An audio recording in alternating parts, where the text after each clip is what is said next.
The knock at the door made my heart stop. I knew who it was, the CPS worker my mother-in-law Margaret had called, claiming I was an unfit mother. I took a deep breath, smoothed my shirt, and opened the door with trembling hands.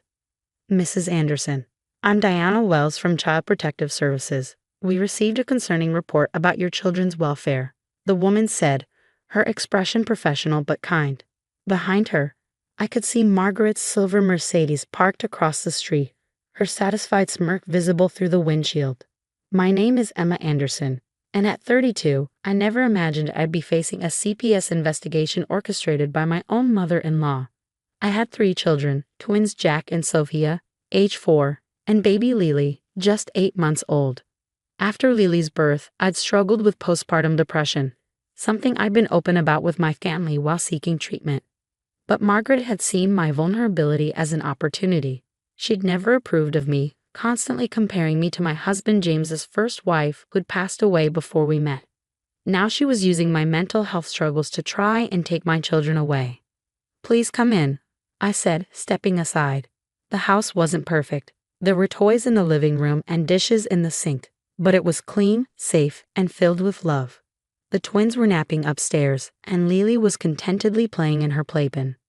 "Mrs. Anderson, we received reports of severe neglect," Diana said, taking out her notebook. "The complainant states you leave your children alone for hours, don't feed them regularly," and she paused, checking her notes, "have violent outbursts in front of them." I felt my chest tighten, but I refused to let Margaret's lies break me. "I understand your concerns," I said calmly. "I'd like to show you something." I retrieved a thick folder from my office. Inside were documented records of every aspect of our family life since Lily's birth. My therapy appointments, the children's medical checkups, their preschool reports, even photographs of our daily activities. I'd started keeping these records the day Margaret first threatened to expose me as an unfit mother.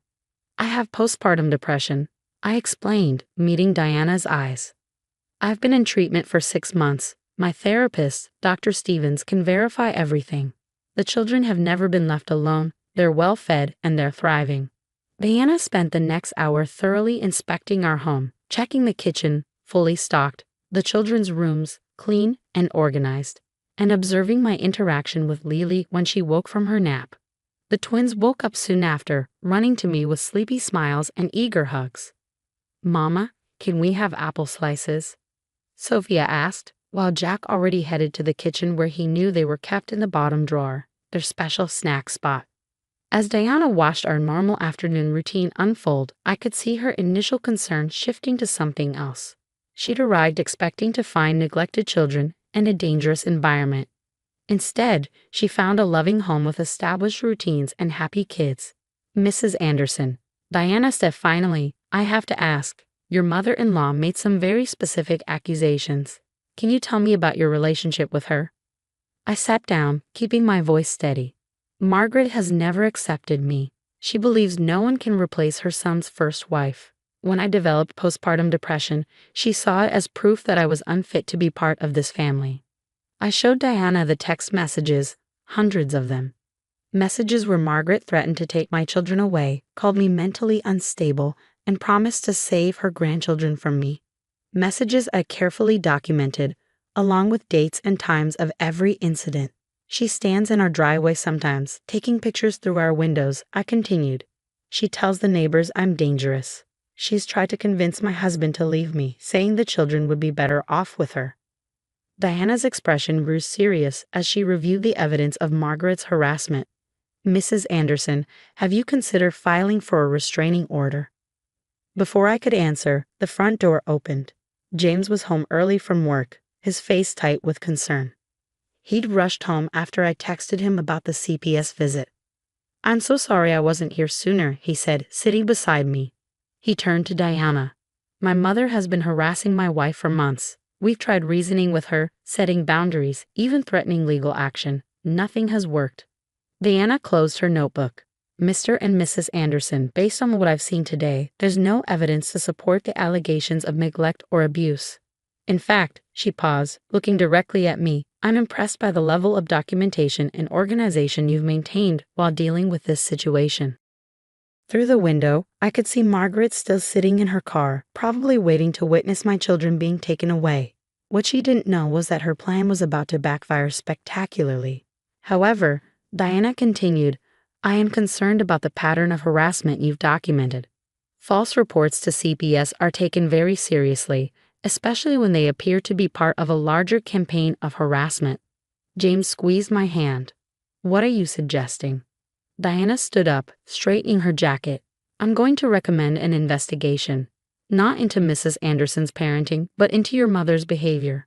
This kind of harassment can be devastating to a family's well-being, particularly when someone is already dealing with postpartum depression. As Diana left our house, I caught Margaret's shocked expression as the social worker walked straight to her car. I couldn't hear what was said, but I saw Margaret's face turn pale. This wasn't the end, I knew that. But for the first time since Lily's birth, I felt strong enough to fight back. Margaret had tried to use my mental health struggles against me, but she'd unknowingly given me the ammunition I needed to protect my family once and for all. James hugged me tightly as we watched his mother's car speed away. I'm so proud of you, he whispered. We'll end this, I promise. I nodded, holding him close as the twins played with their blocks and Lily babbled happily in her playpen. Margaret thought she could break me, but she'd only made me stronger. The real investigation was just beginning, and I was ready. The weeks following the CPS visit were tense but transformative. Diana's investigation into Margaret's harassment had opened a floodgate of revelations that none of us were prepared for. We've received similar complaints about your mother-in-law from 3 other families, Diana told us during our follow-up meeting. She spread several files across our dining room table while the children played in the next room under their babysitter's supervision. It turned out Margaret had a history of harassing her son's partners. James' older brother Michael's ex-wife had filed a police report against her 5 years ago. His younger brother David's girlfriend had moved to another state just to escape her interference. I had no idea, James said, his voice hollow as he read through the reports. They never told me. I thought it was just me. I finished softly, placing my hand over his. The evidence was overwhelming. Margaret had used the same tactics with each woman: surveillance, false accusations, attempts to turn family members against them. She'd even called CPS on Michael's ex-wife, claiming she was drugging her children.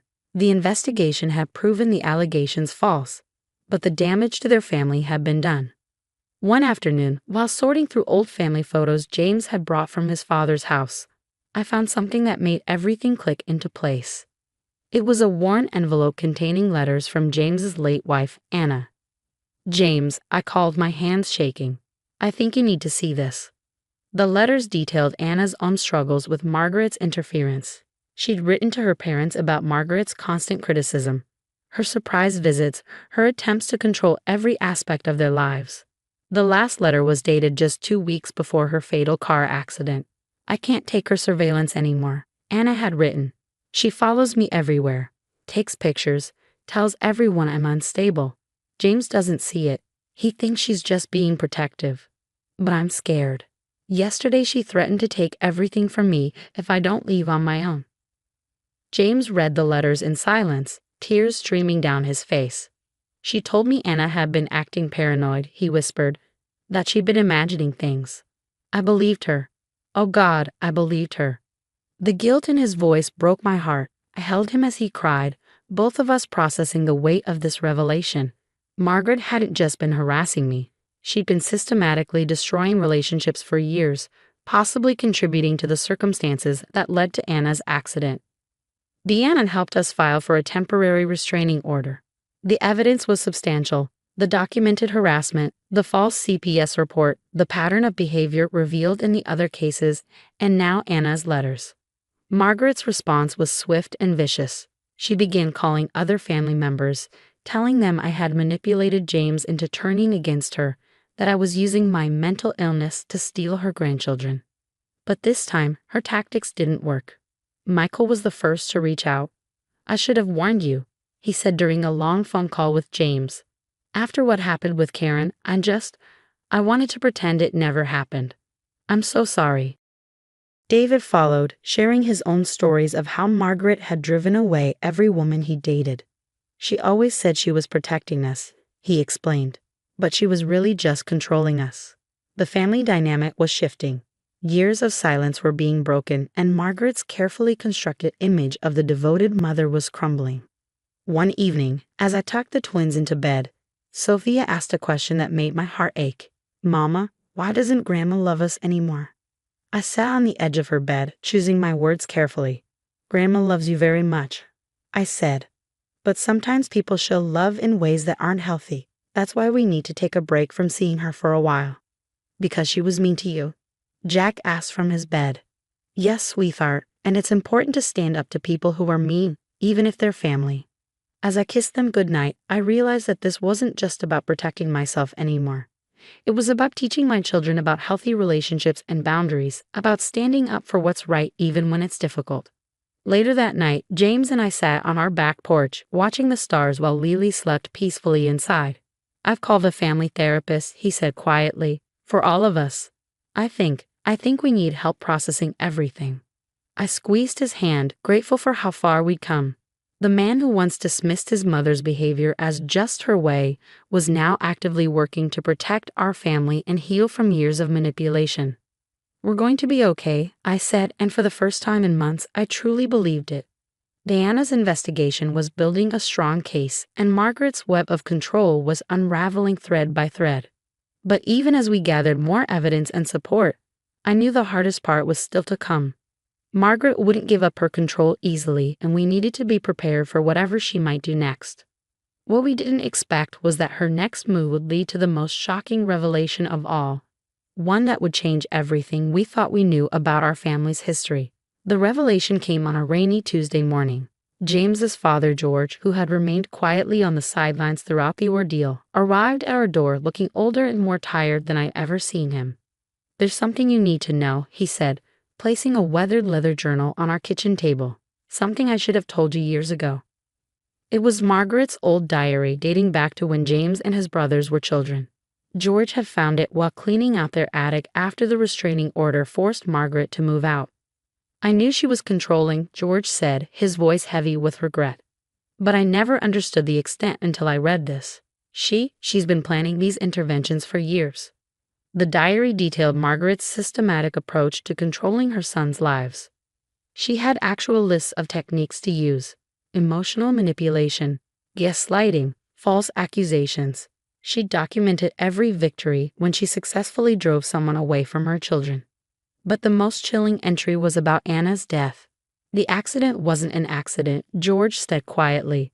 According to her diary, Margaret had been tampering with Anna's car, loosening parts, hoping to scare her into leaving. She never meant for the brake line to fail completely.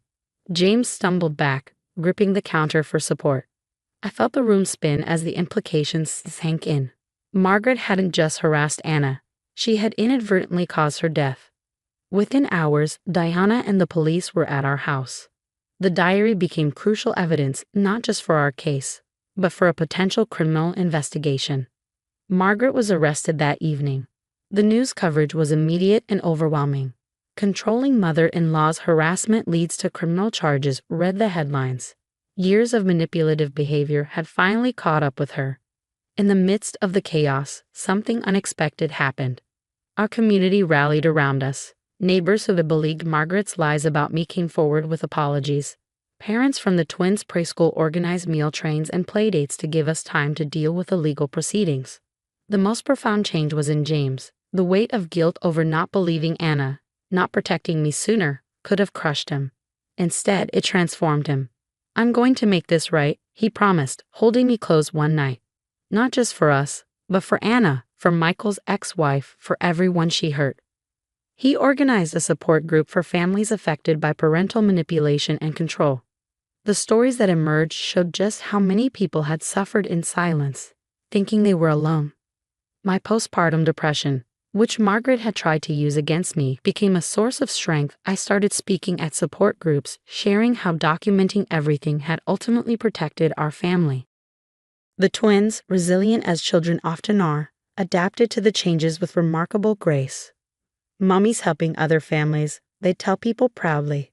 Lily grew into a happy, secure toddler, untouched by the darkness that had threatened our family. Margaret's trial was brief but impactful. She pleaded guilty to multiple charges of harassment and involuntary manslaughter. The judge's sentence, 15 years, reflected the severity of her actions and their tragic consequences. As I sat in the courtroom, watching Margaret being led away, I felt no satisfaction, only relief. The woman who had tried to destroy our family had lost everything in her attempt to control it. 1 year later, we gathered for a different kind of family meeting. James and his brothers, their partners, and all the children came together to heal and rebuild.